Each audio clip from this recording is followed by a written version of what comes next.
السلام عليكم ورحمة الله وبركاته. الحمد لله رب العالمين. اللهم صل على سيدنا محمد وعلى آل سيدنا محمد وبارك وسلم عليه. Chennai Adyar Khurasani beer மஸ்ஜிதில் நடைபெற்று வருகிற நமது ஜாமியா அல் ஹுதா அரபிக் கல்லூரியில் நாசிரா பிரிவு, ஹிஃபுது பிரிவு, ஆலிம் வகுப்பிற்கான ஜும்ராக்கள் ஆகிய வகுப்புகளில் பாடங்கள் நடைபெற்று வருகிறது. மாணவர்களின் சேர்க்கையும் நடைபெற்று வருகிறது. உலகக் கல்வி, மார்க்க கல்வி ஆகிய இருவழி கல்விகள் போதிக்கப்படுகிற நமது மாணவர்களுக்கு அவர்களின் உணவு வகைக்காக வேண்டி நீங்கள் தாராளமாக உங்களது சதகா, ஜக்காத் வழங்கி ஆதரிக்குமாறு அன்போடு கேட்டுக்கொள்கிறோம். எல்லாம் வல்ல அல்லாஹு ஜல்லஷானு தஆலா நம் அனைவருக்கும் நோயற்ற வாழ்வையும் குறையற்ற செல்வத்தையும் தந்தருள் புரிவானாக. வாழும் காலமெல்லாம் ஆஃபியத்தோடு ஆரோக்கியத்தோடு மருத்துவமனை செலவுகள் கஷ்டங்கள் இல்லாமல் அல்லாஹு நிம்மதியாக சந்தோஷமாக அல்லாஹுடைய நினைவோடு வாழ்வதற்கு தௌஃபீக் செய்வானாக.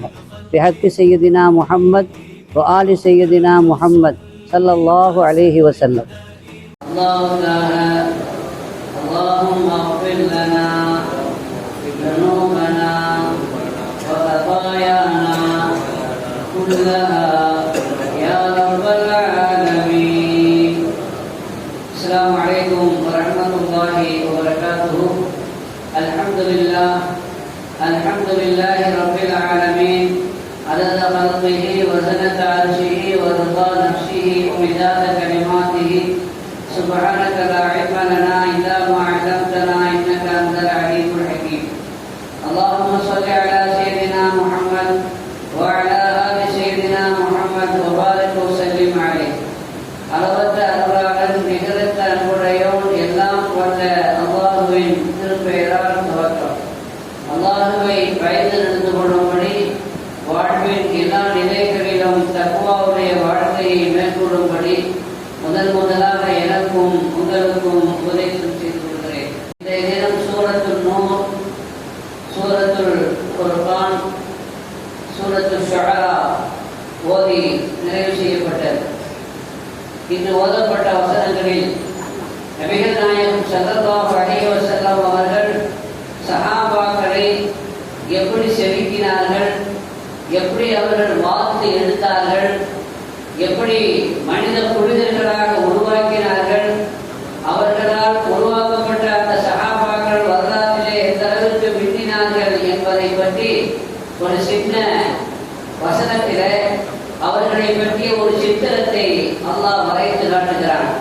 லைஸ அலல் அமா ஹரஜுன் வலா அலல் அலஜி ஹரஜுன் வலா அலல் மரீத் ஹரஜுன் என்று அல்லாஹ் சொல்கிறான். அதாவது கண் தெரியாதவர்கள் மீது குற்றமில்லை, அதை போல கால் நடக்க முடியாத அந்த கால் ஊனமுற்றவர்கள் மீதும் குற்றமில்லை, நோயாளிகளின் மீதும் குற்றமில்லை, அவர்கள் உங்களோடு சேர்ந்து சாப்பிடுவது என்று தொடங்கி அல்லாஹ் சில செய்திகளை சொல்கிறான். இந்த வசனம் இறங்குவதற்குண்டான பின்னணியாக இந்த சம்பவங்களை ஹதீஸ்களிலே நாம் பார்க்கிற பொழுது அந்த சஹாபாக்கள் எவ்வளவு தூய மனிதர்களாக இருந்திருக்கிறார்கள், எந்த அளவுக்கு மனித நேயம் பேணக்கூடியவர்களாக இருந்திருக்கிறார்கள், தங்களால் யாருக்கும் எந்த சிரமமும் எந்த கஷ்டமும் வரக்கூடாது என்பதை எந்த அளவுக்கு கவனம் எடுத்திருக்கிறார்கள், யாருடைய முதலையும் அவர்களுடைய அனுமதி இல்லாமல் கூடுதலாக நாம் உபயோகித்து விடக்கூடாது என்பதில் எந்த அளவுக்கு எச்சரிக்கை பார்க்க முடிகிறது. சங்கைக்குரிய பெருமக்களே, பொதுவாக மனிதனுடைய பல செய்திகளை, பல அவதூறுகளை வழங்கிக் கொண்டிருந்தான், முழங்கிக் கொண்டிருந்தான். இப்பொழுது கன்ஃபார்மாக தெரிகிறது இவன் உண்மையிலேயே ஒரு அயோக்கியன், ஒரு முனாஃபிக்கு என்று தெரிகிறது. பெருமானார் ஸல்லல்லாஹு அலைஹி வஸல்லம் சொன்ன தீர்ப்பை எதிர்த்து அவன் பேசுகிறான்.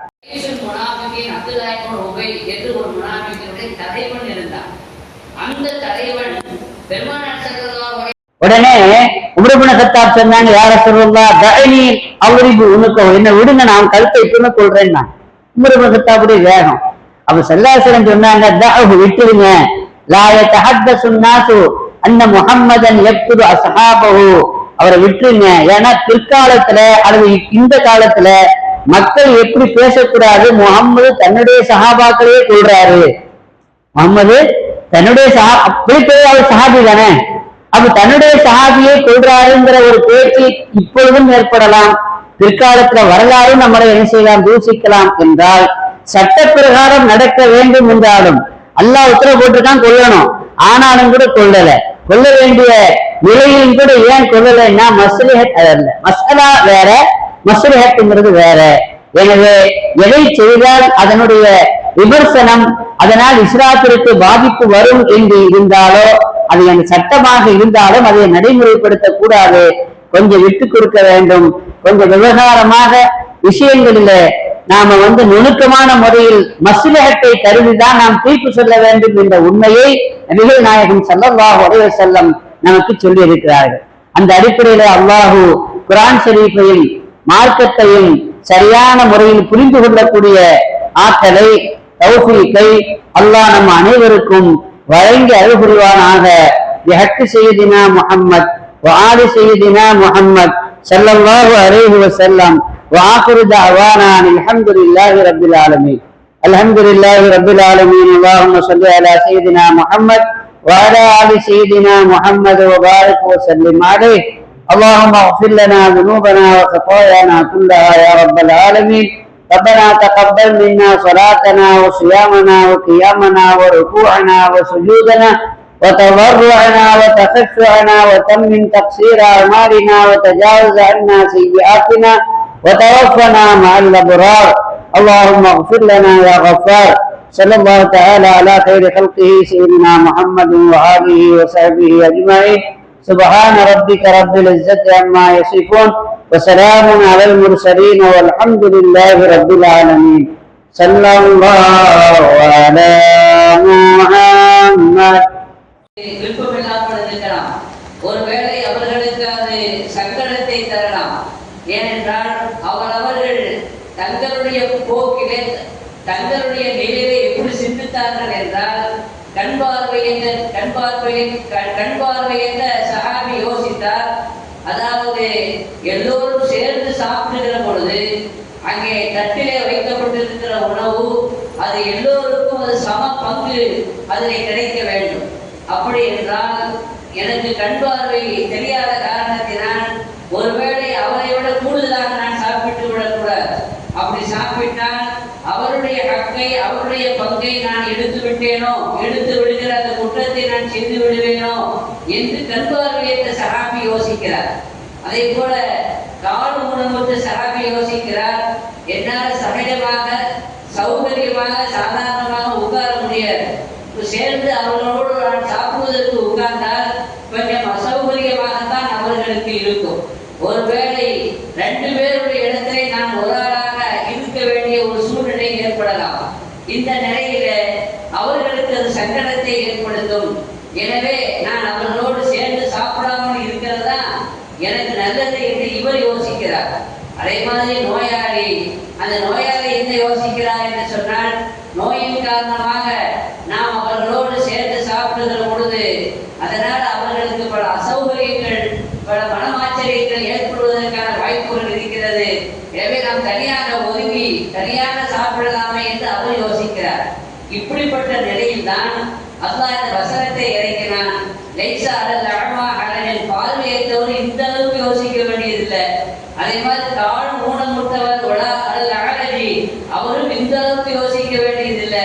வலா அலல் மரீதி ஹரஜன், நோயாளியும் இந்த அளவுக்கு யோசிக்க வேண்டியதில்லை. இதில் கூடுதலாக இருக்குது, அந்த அளவுக்கு நீங்க யோசிக்காதீங்க என்று அவருடைய பக்தி முத்தி போச்சு.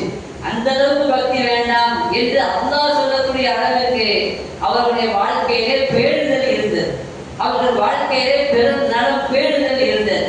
ஒரு பக்கத்தில் இவர்கள் இப்படி நினைத்தால், ஆரோக்கியமாக இருக்கக்கூடிய சகாபாக்கள் நினைத்தார்கள், நாம் அவர்களோடு சேர்ந்து சாப்பிடுகிற பொழுது, கண் தெரியாதவர் நம்மோடு சேர்ந்து சாப்பிடுகிற பொழுது சாப்பாட்டை நல்ல ஐட்டம் இருக்கும் இல்லையா, விருப்பமான ஐட்டம்ஸ் தான் இருக்கும். ஆனா பார்வை இல்லாத காரணத்தினால் அது அவருக்கு தெரியாமல் போய்விடுகிறது. ஒருவேளை அது அவருடைய ஹக்கை நாம் சாப்பிடுவதற்கான வாய்ப்பு ஏற்பட்டு விடுகிறது. அதே மாதிரி கால் ஊனமுற்றவர் சௌகரியமாக உட்கார முடியாது. அவர் உட்கார்வதற்கு அசௌகரியம் ஏற்படும். அப்படி அசௌகரியம் ஏற்படுகிற பொழுது அவரால் கூட்டு சமநிலை சாப்பிடுகிற பொழுது நிறைவாக சாப்பிட முடியாமல் போகலாம், குறைவாக சாப்பிடக்கூடிய ஒரு நிலை அவருக்கு ஏற்படலாம். அப்படி என்றால் அது அவருடைய அக்கை நான் சாப்பிட்டதாக ஆகிவிடக்கூடாது. நோயாளி பொதுவாக நோயாளிகள் சாப்பிடுவது கம்மியாக இருக்கும், சாப்பாட்டிலே அவர்களுக்கு நாட்டம் இருக்காது. எனவே அவர்கள் கம்மியாக சாப்பிடக்கூடிய ஒரு நிலையில் நாம் அதிகமாக அவர்களுக்கும் சேர்ந்து பொதுவான பங்குள்ள அந்த கூட்டு சாப்பாட்டில அவர்களுடைய அக்கையும் சேர்த்து நான் அதிகமாக சாப்பிட்டு விடுவேனோ என்று அவர் நினைக்கிறார். ஆக இந்த தரப்பிலே உள்ளவர்கள் இப்படி யோசிக்கிறார்கள். இப்படி வரலாற்றிலே இந்த அளவிற்கு பிறர் நலத்தை பேணக்கூடியவர்கள், பிறரால் தன்னால் பிறருக்கு எந்த சங்கடமும் வந்துவிடக்கூடாது, அவர்களின் உரிமையிலே எந்த ஒரு பாதிப்பும் வந்துவிடக்கூடாது என்று ஒவ்வொருவரும் நினைத்த மனித புனிதர்கள் உலக வரலாற்றிலே சஹாபாக்களை கூட வேறு யாரும் இப்படி மின்னி இருக்க முடியாது. அந்த அளவிற்கு பெருமானார் ஸல்லல்லாஹு அலைஹி வஸல்லம் அவர்களை தங்க கம்பிகளாக அவர்களை உருவாக்கி இருந்தார்கள். மிகப்பெரிய பரிசுத்தமான மனநிலை உள்ளவர்களாக அவர்களை செதுக்கி இருந்தார்கள். எனவே அல்லாஹ் சொன்ன அந்த அளவுக்கு நீங்க யோசிக்காதீங்க, ரொம்ப நுணுக்கமான நீங்க பார்க்காதீங்க என்று அல்லாஹ் பரவாயில்லப்பா அப்படின்னு சொல்ற அளவுக்கு நாமளா இருந்தா நீ ஒழுங்கா இருப்பா, அவருடைய அக்கறை எடுக்காத, அவருடைய உரிமையில தலையிடாத, நாம நமக்கு சொல்ல வேண்டிய நிலைமையில இருக்க அல்லாஹ் சொல்ற அந்த அளவுக்கு நீங்க பார்க்காதீங்க. இந்த அளவுக்கு நுணுக்கமா நீங்க பார்த்தீங்கன்னா ரொம்ப சங்கடமா போயிடும். அதெல்லாம் இந்த அளவுக்கு யோசிக்காதீங்க அல்லாஹ்வே சொல்லக்கூடிய அளவுக்கு சஹாபாக்களை பற்றி குர்ஆனுடைய வேற வசனங்கள்ல வருது, ஸல்லல்லாஹு அலைஹி வஸல்லம் ஹதீஸிலே வருது. சில சஹாபாக்கள் மறுமை நாளுடைய பயத்துல அல்லாஹ்வுடைய அச்சத்துல எந்த அளவிற்கு அவர்கள் மாறிவிட்டார்கள் என்று சொன்னால் ஒரே இபாதத் எந்த அளவுக்கு உடல்நலத்தை பேணுவதில்லை, ஓய்வெடுப்பதில்லை, அந்த அளவுக்கு இபாதத்துல மூழ்க ஆரம்பித்து விட்டார்கள். இப்ப நம்மளமா நாட்டுக்கு இப்பா செய்யப்பா, வாங்கப்பா, சிறப்பான ரமலான் மாதத்தை வாங்க வாங்கன்னு கூப்பிட வேண்டியிருக்குது. ஆனா சஹாபாக்களுக்கு ரசூலுல்லாஹி ஸல்லல்லாஹு அலைஹி வஸல்லம் எப்படிப்பட்ட சஹாபாக்களாக அவர்களை உருவாக்கினார்கள், செதுக்கினார்கள் என்றால் இவ்வளவு இவ்வாறு செய்ய வேண்டிய தேவையில்லைப்பா. ரப்பிஹு ஸாஅத்தன் ஃபஸாஅ, கொஞ்ச நேரம் ரெஸ்ட் எடுக்கணும், கொஞ்ச நேரம் ராகத்தா இருக்கிறேன், கொஞ்சம் ரிலாக்ஸா இருக்கிறேன் என்று சஹாபாக்களை பார்த்து பெருமானார் ஸல்லல்லாஹு அலைஹி வஸல்லம் சொல்லக்கூடிய அளவிற்கு அவர்கள் இபாதத்திலே மூழ்கி விட்டார்கள் என்று நாம் பார்க்கிறோம். இன்னும் சில ஆயத்துகள்ல வருகிறது, அல்லா இன்னமும் யஸ்னூன சுதூரஹும், அல்லாஹ் உங்களை பார்க்கிறான், பார்த்து கொண்டே இருக்கிறான், அல்லாஹ்வுக்கு எதுவும் மறைந்ததல்ல, அவருடைய பார்வை விட்டு நீங்கள் தப்ப முடியாது என்று அல்லாஹ் சொல்கிறான். இன்னல்லாஹ கான அலைக்கும் ரகீபா, அல்லாஹ் உங்களை கண்காணித்துக் கொண்டே இருக்கிறான் என்றெல்லாம் வசனங்களிலே நபி ஸல்லல்லாஹு அலைஹி வஸல்லம் அவர்களுக்கு சஹாபாக்களுக்கு சொல்லப்பட்ட பொழுது எந்த அளவுக்கு அவங்க பக்தி புத்திருச்சுன்னா, எல்லாம் எல்லாத்தையும் பார்க்கறானா எல்லாத்தையும் பார்க்கறானா அப்படின்னா பாத்ரூமுக்கு போனது கூட யோசிச்சாங்க. பாத்ரூமுக்கு போகும்பொழுது நம்முடைய லுக்கியை நம்முடைய ஆடையை மேல தூக்க வேண்டி இருக்குவேன், அப்படி தூக்குன அவரத்தெல்லாம் பார்த்துவானே என்று தயங்கினார். மனைவியோடு சேரணுமே, மனைவியோடு சேரும் பொழுது அவரத்தை கொஞ்சம் வெளிப்படுமே, அவ அதான் பார்த்துருவானே, அதனால அவங்க என்ன செய்வாங்கன்னு இப்படி மறைச்சிடுவாங்க, வேட்டையை தூக்கி வச்சுக்குவாங்க, நல்லா பார்த்துக்கூடாது அப்படின்னு சொல்லி. ஆக மனைவியோடு சேருவதற்கும் அவர்கள் யோசித்தார்கள்.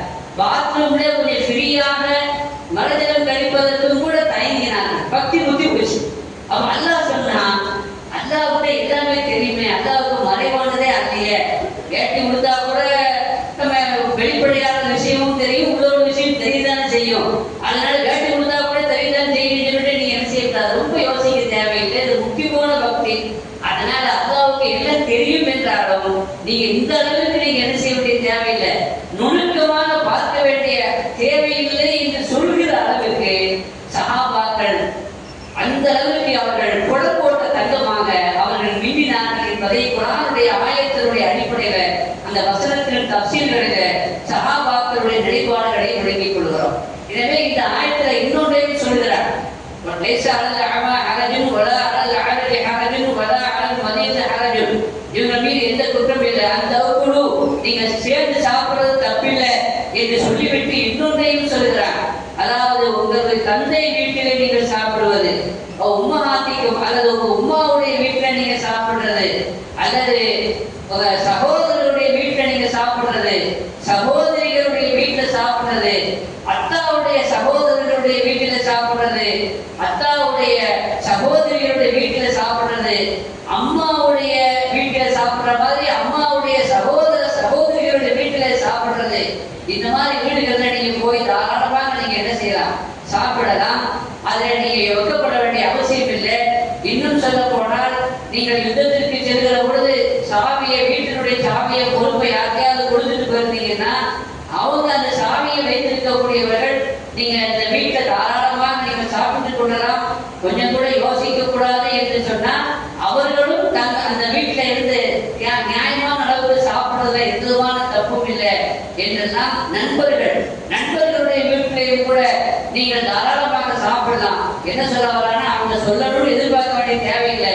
உரிமையோடு நீங்கள் அதை எடுத்து சாப்பிடுவதற்கு சேர்ந்தோ தனியாகவோ சாப்பிடுவதனால எந்த குற்றமும் இல்லை என்று அல்லாஹ் சொல்கிறார். ஏன் அல்லாஹ் சொல்றான் அப்படின்னா, அரபு நாட்டினுடைய அரபிகளுடைய ஒரு நல்ல பழக்கம் என்னவென்றால், அவர்கள் தந்தை வீட்டிலோ அம்மா வீட்டிலேயோ, அம்மாவுடைய சொந்தக்காரங்க தந்தை வழி சொந்தக்காரங்க இவங்க வீட்டையெல்லாம் சாப்பிடுறது அனுமதி கேட்டுதான் சாப்பிடணுங்கிறது இல்லை. அனுமதி இல்லாமலேயே உரிமையோடு வந்து சாப்பிட்டாங்கன்னா சந்தோஷப்படுவாங்க, ரொம்ப மகிழ்ச்சி அடைவாங்க. இன்னும் சொல்ல போனா அனுமதி கேட்டாங்க அப்படின்னா அது சங்கடப்படுவாங்க. நம்மளை பிரித்து பார்த்து விட்டாயே, நான் வேற நீ வேறையா, நம்ம வீடு அப்படி இருக்கும் பொழுது நீ எப்படி என்கிட்ட அனுமதி கேட்கலாம் என்று கோவித்து கொள்வார். அதே மாதிரி சில நண்பர்கள் இருப்பாங்க, அந்த நண்பர்கள் வீட்டில் சில பேர் ஃப்ரீயா பழகுவாங்க. இப்படி ஃப்ரீயா பழகும் பொழுது அவங்க வீட்டிலே உரிமையா எடுத்து சாப்பிடுவாங்க. சாப்பிடுறதுக்கு முன்னாடி அனுமதி கேட்க வேண்டிய தேவையில்லை, அது அவர்களுக்கு பெருமையாக இருக்கிறது. ஆனா இது அரபுகளுடைய கலாச்சாரம். அந்த அடிப்படையில அதான் சொல்கிறான், நம்முடைய கலாச்சாரம் அப்படி இருக்குமான்னு சொல்ல தெரியல. நம்முடைய கலாச்சாரத்தை சொந்த பந்தங்களுடைய வீட்டில் போய் அவங்களுடைய அனுமதி இல்லாம அவங்க சொல்லாம சாப்பிடுறது இங்குள்ள நாகரீகம் அதற்கு இடம் கொடுக்கல இல்லையா. இன்னும் சொல்ல போனா நீங்க உங்க மகன் வீடு தானே அப்படின்னு சாப்பிடுவீங்க. ஆனா மகன் வீடு வந்து யாருடைய கண்ட்ரோல் இருக்குது, அவன் மனைவியுடைய கண்ட்ரோல் இருக்குது, மருமகனுடைய கண்ட்ரோல் இருக்குது. அவ ஜாலியை கூட்டி எல்லா ஜாலியை கூட்டி அவளுக்குள்ள வச்சிருக்கலாம். அப்படின்னு பொழுது நீங்க போய் சாப்பிடுறது அவ விரும்ப மாட்டான் இல்ல. அப்போ என்னுடைய மகன் வீடு தானே, அத்தா வீட்டை போய் சாப்பிடுறது, மகன் வீட்டை போய் சாப்பிடுறது அப்படிங்கிற மாதிரிலாம் இங்குள்ள பழக்கம் இல்லை. இந்த மாதிரி கண்டிஷன்ல சொல்லாம சாப்பிடக்கூடாது, கேட்காம சாப்பிடக்கூடாது. அவங்க சொன்னாதான் சாப்பிடணும். சுய கௌரவத்தையும் பாதுகாக்கணும், நம்முடைய மரியாதையை நாமே எடுத்துக் கொள்ளக்கூடாது என்று நம்முடைய மார்க்கம் நமக்கு சொல்லியிருக்கிறது. இது மாதிரியான சந்தர்ப்பங்களிலே அதே மாதிரி நண்பர்கள் வைத்து கூட எல்லா நண்பர்களும் நம்ம அவங்க வீட்டில போய் நம்ம சாப்பிடுறதை விரும்புவாங்களான்னு தெரியாது. சில நண்பர்கள் அப்படி இருக்கலாம், முறையாக அனுமதியே இல்லாம கேட்காம சாப்பிட்டா சந்தோஷப்படும் நண்பர்களும் இருக்கலாம். அப்படி இல்லாதவர்களாக இருந்தால் அவர்களுடைய அனுமதி இல்லாம அவங்கள்ட்ட கேட்காம என்ன செய்யக்கூடாது, சாப்பிடக்கூடாது என்றுதான் மார்க்கம் சொல்கிறது. ஆக நண்பர்களாக இருந்தாலும், உறவினர்களாக இருந்தாலும், சொந்தக்காரர்களாக இருந்தாலும் அனுமதி கேட்டு சாப்பிட வேண்டிய ஒரு கலாச்சாரம் இருக்கக்கூடிய ஒரு காலகட்டத்தில் அல்லது ஒரு ஊரில அனுமதி கேட்காம சாப்பிடக்கூடாது. ஆனால் அப்படி இல்லாத ஒரு நிலையில அவங்க கேட்காட்டாலும் அனுமதி இல்லாட்டாலும் அவங்க நம்மகிட்ட சொல்லாட்டாலும் நம்ம என்ன செய்யலாம், சாப்பிடலாம். அவங்க சந்தோஷப்படுவாங்க. இன்னும் சாப்பிடவில்லை என்றால் கோபப்படுவார்கள். இது இருந்தால் மட்டும்தான் இந்த அனுமதி என்று நம்முடைய தப்சீர்களிலே நம்முடைய முஃபஸ்ஸிரீன்கள் அதற்கு விரிவான விளக்கத்தை தந்திருக்கிறார்கள். பொதுவாக சஹாபாக்கள் அவர்கள் யுத்தத்திற்கு செல்கிற பொழுது வீட்டினுடைய சாவியை யுத்தத்துக்கு போக முடியாத ஊனமுற்றவர்கள் கையில ஒப்படைச்சு வீட்டை பார்த்துக்கப்பா, வீட்டுல வெக்கப்படக்கூடாது, குஞ்சப்படக்கூடாது, நீ தாராளமாக வீட்டில் உள்ளதற்கு சாப்பிடலாம் என்று சொல்லிட்டு போனா கூட அவங்க சாப்பிடுறதுக்கு யோசிப்பாங்க. ஒருவேளை அவங்க சொன்னதை விட கூடுதல் அவங்க சாப்பிட்டா என்ன செய்யறது அப்படின்னு யோசிப்பாங்க.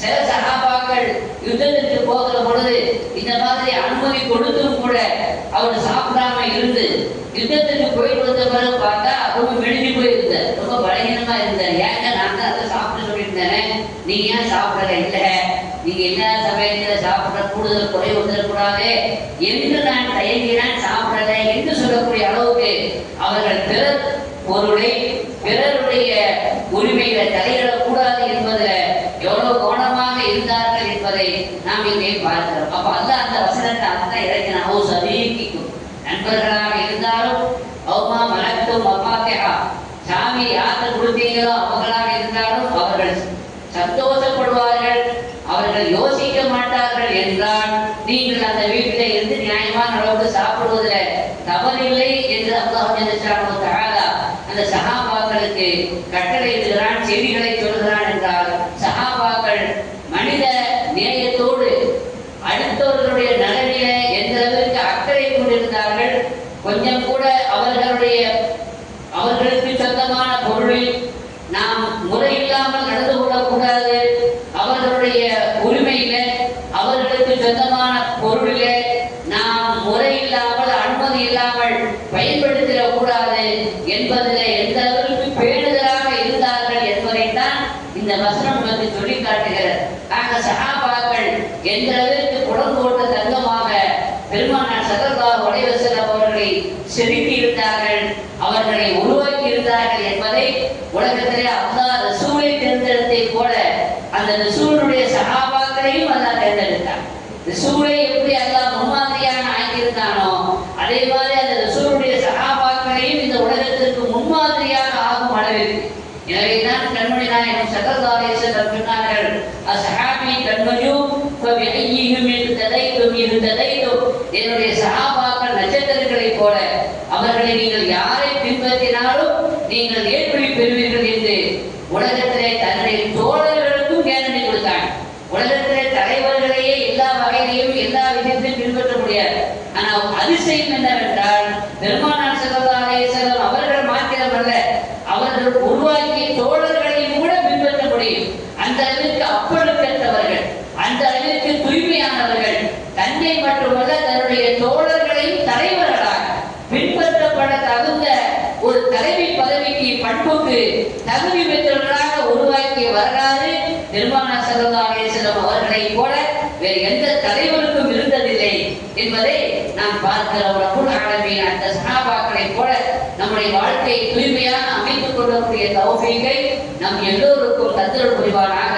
பிஹக்கி சய்யிதினா முஹம்மத் வ ஆலி சய்யிதினா முஹம்மத் ஸல்லல்லாஹு அலைஹி வஸல்லம். அல்ஹம்துலில்லாஹி ரப்பில் ஆலமீன். اللهم صل على سيدنا محمد وعلى آل سيدنا محمد وبارك وسلم عليه. ربنا تقبل منا صلاتنا وصيامنا وقيامنا وركوعنا وسجودنا وتضرعنا وتخشعنا وتمم تقصير أعمالنا وتجاوز عنا سيئاتنا وتوفنا مع الأبرار. اللهم اغفر لنا ذنوبنا وخطايانا كلها يا رب العالمين. وصلى الله تعالى على خير خلقه سيدنا محمد وآله وصحبه أجمعين. سبحان ربك رب العزة عما يصفون وسلام على المرسلين والحمد لله رب العالمين. صلى الله